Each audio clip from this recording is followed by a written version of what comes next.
મોરબીના જેતપર ગામે ખેતરમાં નખાતા વીજ થાંભલાના વિરોધમાં ખેડૂતોનું આંદોલન શરૂ।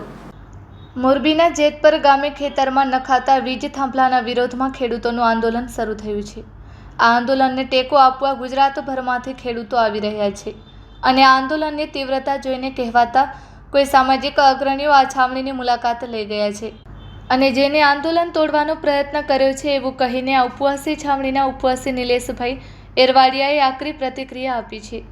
આ બાબતે વાત કરીએ તો ખેડૂતે જગતનો તાત કહેવાય છે અને ખેતી જ બધું દેતી એ કહેવત અનુસાર આજે અનાજની બાબતમાં ભારત દેશ સ્વાવલંબી બન્યો છે। ત્યાં ખેડૂતોને આભારી છે, દિવસ રાત સખ્ત મહેનત કરીને અનાજ પકાવે છે। તે ખેડૂતના ખેતરોમાં કોઈ પણ વળતર ચૂકવ્યા વગર ખેડૂતોની સંમતિ લીધા વગર દાદાગીરીથી પોલીસ પ્રોટેક્શનનો દુરુપયોગ કરીને ખેતરમાં વીજપોલ ખોલી રહ્યા છે। તેના વિરોધમાં જેતપુર ગામે ખેડૂતોનું ઉપવાસ આંદોલન ચાલી રહ્યું છે, જેમાં સમગ્ર સૌરાષ્ટ્ર ગુજરાતમાંથી ખેડૂતોનું સમર્થન મળી રહ્યું છે અને ઉપવાસી છાવણીની મુલાકાત લઈ રહ્યા છે, જેમાં ગોંડલ તાલુકાના મોવૈયા, શ્રીનાથગઢ સહિતના ગામડાના ખેડૂતો, પડધરી તાલુકાના ખાંભડા ગામના ખેડૂતો, જોડિયા તાલુકાના કેસિયા ગામના ખેડૂતો અને ટંકારા તાલુકાના ઓટાળા ગામના ખેડૂતો સહિતના ગામોના ખેડૂતો આ ઉપવાસી છાવણીમાં પહોંચ્યા છે અને આંદોલનને ટેકો જાહેર કર્યો છે। આ ઉપરાંત જેતપર ગામની આજુબાજુના ગામના ખેડૂતો અને મહિલાઓ સતત આ ઉપવાસી છાવણીની મુલાકાત લઈ રહ્યા છે, જેમના ઉગ્ર પ્રત્યાઘાતો પડ્યા હોય તેવું લાગી રહ્યું છે।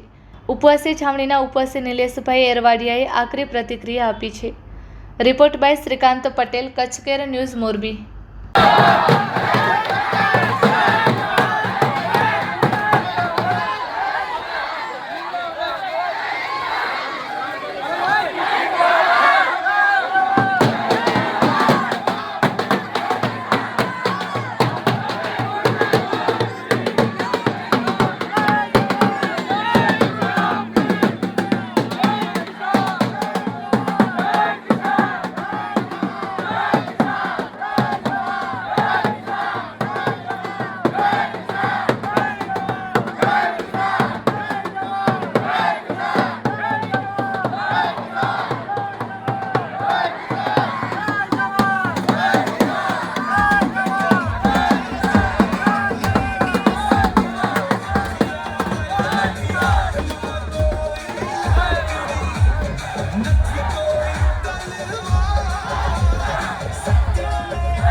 હું છું નિલેશ એરવાડિયા, જેતપર ગુજરાત ઉપવાસ છાવણીથી। મિત્રો, આજ સુધી મને જે અનુભવ છે એ હું જણાવી રહ્યો છું। પાટીદાર અનામત આંદોલનમાં મધ્યસ્થી બની આવેલા સંસ્થાના આગેવાનો દ્વારા અમારા આંદોલનનો પૂરો દુરુપયોગ થયેલો છે અને સંસ્થાના આગેવાનોએ દલાલી સિવાય કશું કરેલું હતું નહીં। તેવી જ રીતે આજે પણ મેં એક સંસ્થાના આગેવાનનું ઇન્ટરવ્યૂ સાંભળ્યું ત્યારે મને મન થાય છે કે સંસ્થાના શ્રેષ્ઠશ્રી, આપ જે વાત કરી રહ્યા છો થાંભલા શેઢે લેવાની અને તારના વળતરની એવી અમારી માગણીઓ નથી।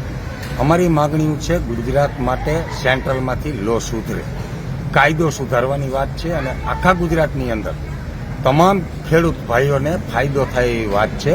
જેતપરની વીજલાઇનનો પ્રશ્ન નથી, એટલે આ વચ્ચે ત્યાં અમે કોઈને આમંત્રણ આપેલું નથી, છતાં પણ હરખપદુડા થઈને આવી અને બીજી ત્રીજી વાતો કરી અને આંદોલનને છીનભીન કરવાનો જો કોઈ પ્રયાસ કરશે તો આ વખતે કોઈને છોડવામાં આવશે નહીં। એટલે જેને વચેટિયા થઈને આવવું હોય એ સમજી વિચારીને આવજો, બાકી આ વખતે અમે કલર પકડેલા છીએ અને આમાં 18 વર્ણના તમામ જ્ઞાતિ, જાતિ, ધર્મ, સંપ્રદાયના ખેડૂતો છે એ વાતને ધ્યાનમાં રાખશો અને જો ક્યાંય ખેડૂતોનો દુરુપયોગ કરશો તો આ વખતે પ્રસાદી ખાવાની તૈયારીઓ રાખજો, એવો હું આક્રોશ સાથે કહું છું। કારણ કે આજે મારો 10મો દિવસ ઉપવાસનો છે અને હું આઈસીયુમાંથી બહાર આવી અને આ ઇન્ટરવ્યૂ આપી રહ્યો છું, તો આપ જરા આ વાતને ધ્યાનમાં લેજો। આપથી જો યોગ્ય નિરાકરણ થતું હોય, સુખદ આનો અંત આવતો હોય તો આવકાર્ય છે, શાલ ઓઢીને સ્વાગત કરશું। બાકી જો આનો દુરુપયોગ કાંઈ કર્યો અને દલાલી કરી તો જોવા જેવી થશે।